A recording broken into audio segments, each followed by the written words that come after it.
अस्सलाम वालेकुम। तो आज की वीडियो में हम सेलर सेंट्रल का ओवरव्यू करेंगे। इसमें हम देखेंगे कि सेलर सेंट्रल को यूज कैसे करना है, टिकटॉक जो मिशंस प्रोवाइड करता है उनको किस तरह पूरा करना है और भी बहुत सारी चीजें देखेंगे।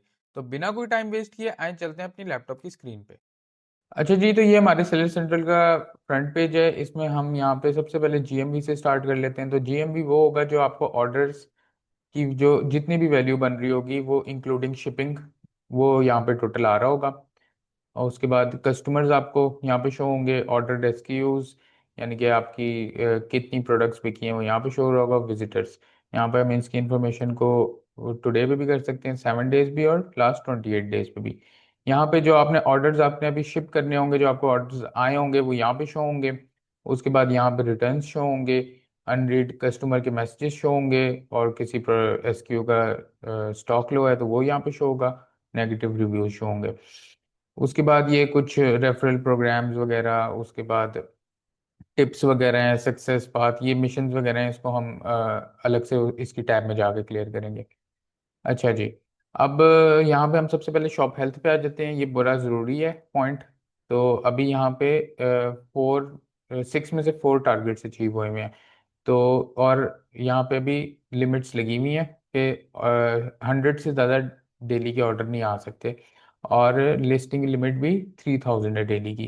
तो ये लिमिट्स रिमूव करने के लिए कुछ टारगेट्स अचीव करने होते हैं, फिर आप इस प्रोबेशन पीरियड से निकलते हैं और आपकी लिमिट्स भी निकल जाती हैं।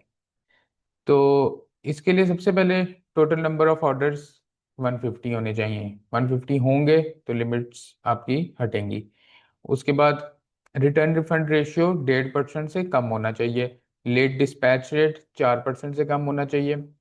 अब लेट डिस्पैच रेट ये होता है कि आपने विद इन 2 डेज ऑर्डर को डिस्पैच किया है, अगर आप उसे लेट करेंगे तो वो लेट डिस्पैच रेट पड़ जाता है। फर्स्ट 60 डेज के बाद आपको प्रोबिशन पीरियड से आप निकल सकते हैं, वो यहाँ पे आ रहा है। उसके बाद नेगेटिव रिव्यू रेट, इसको भी 1.5% से नीचे रखना पड़ेगा। और सेलर फॉल्ट कैंसिलेशन रेट, इसको 2.5% से नीचे रखना होगा। अब ये कैंसिलेशन रेट तब पड़ता है जब सेलर की फॉल्ट हो, सेलर खुद ऑर्डर को कैंसिल करे। इसलिए ड्रॉप शिपिंग करने से स्टार्ट में अकाउंट बैन होने के चांसेस होते हैं, क्योंकि रिटर्न रिफंड रेट भी ज़्यादा होता है। क्योंकि ऑब्वियसली अगर कहीं से ऑर्डर आने के बाद अगर कहीं से सोर्सिंग हो रही है तो वो अलग अलग जगह से वो लोग सोर्स करते हैं, तो कुछ किसी भी तरह की प्रोडक्ट आ सकती है, तो उस पर रिटर्न रिफंड आता होता है। उसके बाद प्रोडक्ट गलत होगा तो नेगेटिव रिव्यूज भी पड़ेंगे, लेट डिस्पैच रेट भी पड़ेगा, क्योंकि कई दफ़ा ऑर्डर लेट हो जाता है। और अगर बिल्कुल ही लेट हो जाए या उनसे सोर्स ही ना हो पाए तो उनको कैंसिल भी करना पड़ता है। इसके अलावा अगर आप लोग पहले से किसी भी ई कॉमर्स साइट पे काम कर रहे हैं, तो आप अगर इनको टिकटॉक शॉप वालों को अपना ई कॉमर्स मैनेजमेंट और ऑपरेशन का कोई भी प्रूफ देते हैं, तो ये आपकी लिमिट्स शुरू में ही हटा देंगे। अब हम लोग बैक टू होम पेज चलते हैं। यहाँ से हम ऑर्डर्स टैब को खोल लेते हैं। यहाँ पे टू शिप में वो ऑर्डर्स आएंगे जो कि आपने डिस्पैच करने होते हैं। शिप में आपके डिस्पैच्ड ऑर्डर आएंगे, और जो ऑर्डर कंप्लीट हो गया, डिलीवर हो चुका है कस्टमर को, वो आपको कंप्लीटेड में शो होंगे। उसके बाद पेंडिंग और कैंसिल। मैनेज रिटर्न के टैब में आप लोगों को जो भी रिटर्न रिसीव होंगे वो आपको यहाँ पे शो होंगे। और अगर तो जेन्युइन नहीं है और कस्टमर किसी भी नॉन जेन्युइन रीजन से जो है वो रिटर्न को या रिफंड मांग रहा है, तो आप अपील कर सकते हैं और केस लड़ सकते हैं। और टिकटॉक उसमें फिर उसका कस्टमर का रिटर्न रिफंड कैंसिल भी कर देता है। लेकिन अगर तो उसका कोई जेन्युइन केस है और आपकी प्रोडक्ट असल में ख़राब थी, तो फिर अपील करने का कोई फ़ायदा नहीं होता, उसमें टिकटॉक उसको रिफंड दे देता है। तो अब शिपिंग सेटिंग्स, और इसके लिए रिटर्न्स को मैनेज करने के लिए हमने कुछ सेटिंग्स भी करनी होती हैं, वो हम फुलफिलमेंट सेटिंग्स में जाके कर लेते हैं। शिपिंग सेटिंग्स हमारी एक पिछली वीडियो में हो गई हुई है। तो अब हम चलते हैं फुलफिलमेंट सेटिंग्स की तरफ। अब इधर सबसे पहले हम फुलफिलमेंट सेटिंग्स कर लेते हैं। इसमें हम लोगों ने जो ये डिफ़ॉल्ट लेबल क्रिएशन होता है, इसको हमने प्रिंट लेबल्स अपॉन परचेज पे सेव रखना होता है। उसके बाद शिपिंग लेबल A6 में होगा, इसको नहीं आपने छेड़ना। और कलेक्शन मेथड सेटिंग्स, इसमें होता है पिकअप या ड्रॉप ऑफ। तो पिकअप में ये होता है कि टिकटॉक का कोरियर आपके वेयर हाउस से पिक कर लेता है, और ड्रॉप ऑफ में ये है कि आपका वेयर हाउस वाला नियरेस्ट एवरी या जिस भी शिपिंग कंपनी को यूज़ कर रहा है टिकटॉक, उसकी ब्रांच पे जाके पार्सल आपका डिलीवर करता है। तो ये आपको वेयर हाउस वाला बेहतर बता देगा कि वो पिकअप पे ज़्यादा सूटेबल उसको है कि ड्रॉप ऑफ पे। तो आप उस हिसाब से यहाँ पे कर लें। तो ये बेसिकली ज़्यादातर शिप बाय प्लेटफॉर्म में यूज़ होता है। अब हम लोग यहाँ पे चलते हैं रिटर्न एंड रिफंड्स की तरफ। अब यहाँ पे हमको इसकी कुछ इंपॉर्टेंट सेटिंग्स कर लेंगे, ये आपको खुद ही क्रिएट करना होता है। तो ये है जी रिटर्नलेस रिफंड, इसको हम सबसे पहले क्रिएट करेंगे, ऐड न्यू रूल करेंगे। अब ये बेसिकली है रिटर्नलेस रिफंड ऑटो अप्रूवल, कि कोई भी प्रोडक्ट अगर कस्टमर रिटर्न करना चाहता है तो वो प्रोडक्ट दिए बगैर रिफंड ले ले।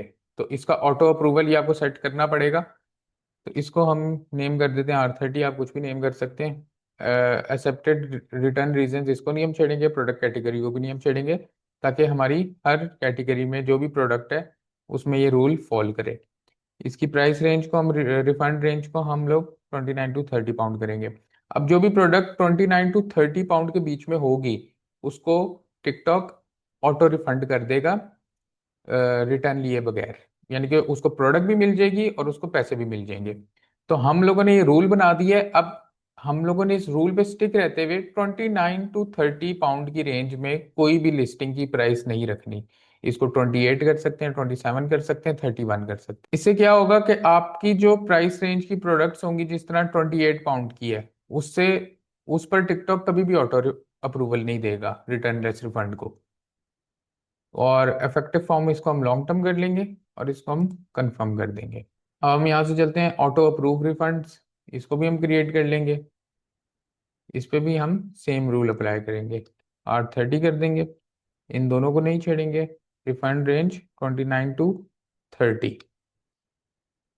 Effective from long term. जो भी प्राइस रेंज में प्रोडक्ट होगी उसको टिकटॉक ऑटो अप्रूवल रिफंड दे देगा, लेकिन जो 28, 27 या 31 की होगी उसको टिकटॉक नहीं देगा। तो वो इस रूल में फॉल क्योंकि वो इस रूल में फॉल नहीं करेगी।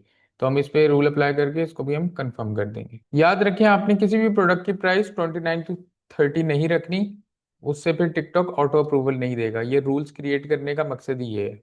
अब हम पार्शियल रिफंड्स को सेट कर लेते हैं। तो इसमें भी हम सेम रूल अप्लाई करेंगे, नाम हम इसका R30 कर लेंगे, दोनों चीज़ों को नहीं छेड़ेंगे। Minimum price 29 to 30। अब जो प्रोडक्ट्स इसमें इस प्राइस रेंज में फॉल करेंगी उनको ऑटोमेटिक पार्शियल रिफंड मिल जाएगा। तो हम इस प्राइस रेंज में किसी प्रोडक्ट की लिस्टिंग रखेंगे ही नहीं।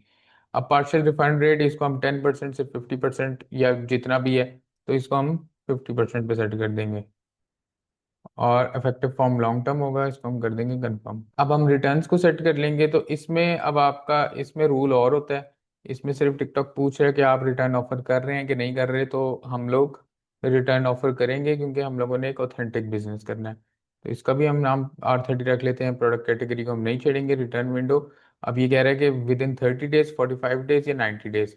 तो हम इसको with in 30 days customer return कर सकता है प्रोडक्ट, अगर तो उसका रिटर्न ओरिजिनल है। इसी तरह रिप्लेसमेंट सेटिंग्स है, इसको भी हम लोग ऑन कर लेंगे कि अगर कस्टमर चाहे तो वो रिप्लेस कर सकता है प्रोडक्ट को, अगर उसका प्रोडक्ट डैमेज हो गया है किसी सूरत में। इसी तरह एक्सचेंज सर्विस है, इसको भी आप ऑन ऑन कर लेंगे। अगर कोई आइटम एक्सचेंज करना चाहता है कस्टमर तो वो भी कर सकता है। अब ये रह गया हमारा ऑटो अप्रूव रिप्लेसमेंट्स, इसको भी हम उसी रूल के साथ करेंगे, 29 to 30 पाउंड वाले रूल के साथ। R30 कर देंगे, दोनों चीज़ों को नहीं छेड़ेंगे, इसको हम 29 to 30 कर देंगे। इस प्राइस रेंज में टिकटॉक ऑटो अप्रूवल दे देगा रिप्लेसमेंट को। और अप्रूवल मेथड मेथड हम इसको अप्रूव रिप्लेसमेंट रिक्वेस्ट यानी कि हमें आए, तो इसको हम कर देंगे कंफर्म। तो ये हमारे रूल सेट हो गए हैं, आसान से रूल्स हैं, इनको आप सेट कर लीजिएगा। तो आप लोगों को मेरी बात समझ लगी कि आप लोगों ने 29 to 30 पाउंड की रेंज में किसी भी प्रोडक्ट की प्राइस नहीं रखनी, ताकि आप लोगों को टिकटॉक ऑटो अप्रूवल ना डाले किसी भी प्रोडक्ट पे। इससे आगे अब हम चलते हैं को फंडेड फ्री शिपिंग की तरफ।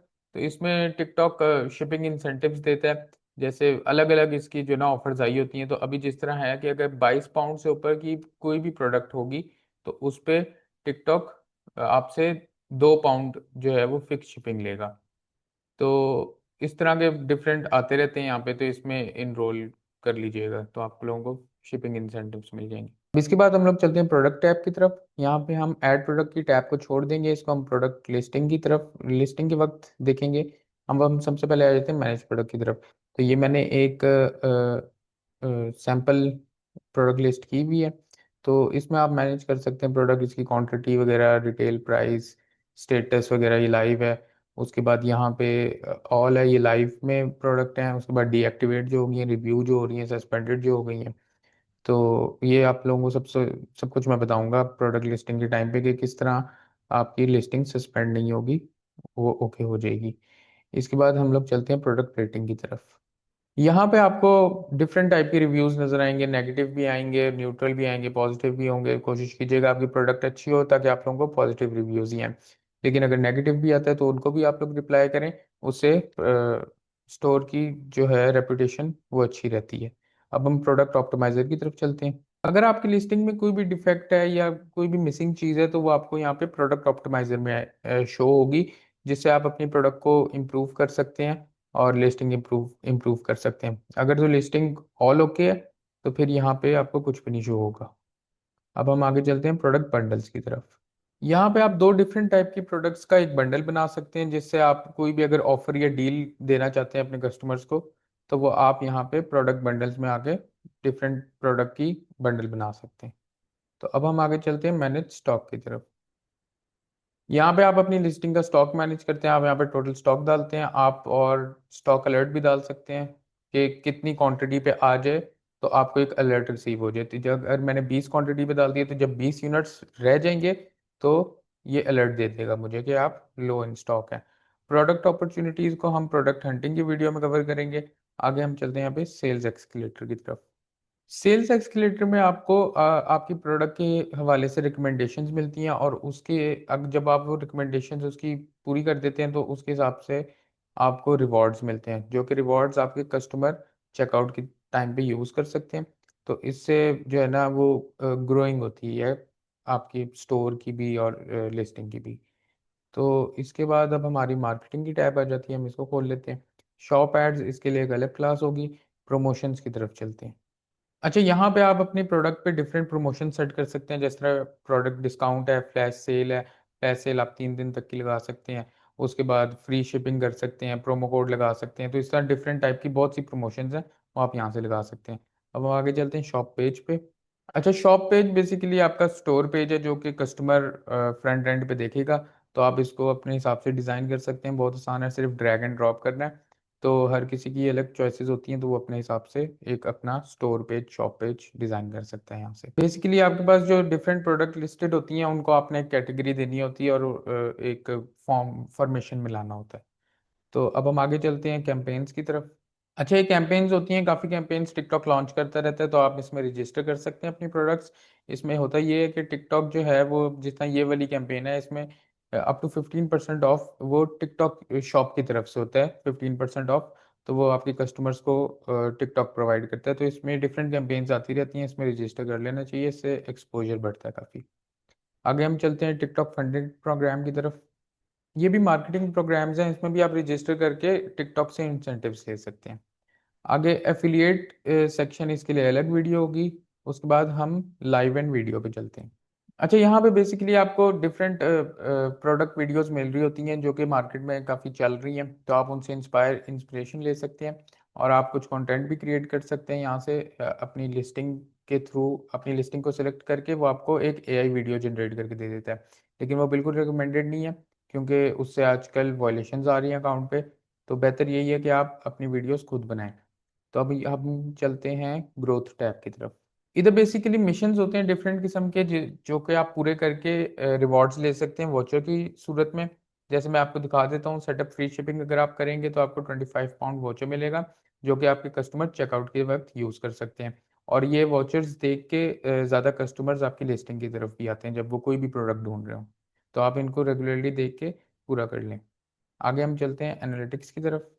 एनालिटिक्स टैब में आपको सारा डेटा शो हो रहा होता है कि आपकी सेल्स कितनी आई हैं, सेल्स आई किधर से हैं, इन्फ्लुएंसर से आई हैं, वीडियो से आई हैं, ट्रैफिक किधर से आ रही है, उसके बाद जीएमवी क्या है, नेट रेवेन्यू क्या है, और सारा कुछ ब्रेक डाउन करके ना एनालिटिक्स टैब में आपको मिल जाएगा ये सब। इससे आगे हमारा है शॉप हेल्थ, हम उसकी तरफ चलते हैं। टॉप हेल्थ में आप लोगों को जो अगर कोई भी वॉयलेशन आएगी तो वो आपको यहाँ पे शो होगी। अगर कोई वॉयलेशन नहीं है तो ये गुड हेल्थ पे होगा। वॉयलेशन पॉइंट्स अगर लग जाएंगे तो इसकी हेल्थ बैड हो जाएगी। तो शॉप हेल्थ को आपने गुड ही रखना है, उससे फ़ायदा ये होगा कि आपकी शॉप की रेटिंग डाउन नहीं होगी। अब यहाँ पे वॉयलेशंस आती किस वजह से हम उनको भी चेक कर लेते हैं।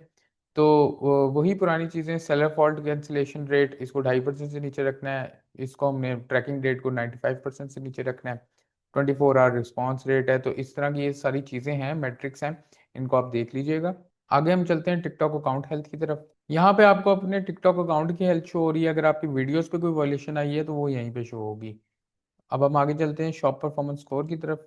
शॉप परफॉर्मेंस स्कोर में आपके सारे मैट्रिक्स काउंट होते हैं कि आपका कैंसिलेशन रेट, रिफंड रेट और सब चीज़ें किस तरह की हैं, उस हिसाब से इसका एक स्कोर डिसाइड होता है। और अगर आपका स्कोर 4.5 या 4.5 से ऊपर है तो आपकी शॉप स्टार शॉप बन जाती है, और स्टार शॉप को टिकटॉक काफ़ी ज़्यादा ट्रैफिक देता है। आगे फाइनेंस टैब हमारे पास बचा है, हम इसको भी चेक कर लेते हैं।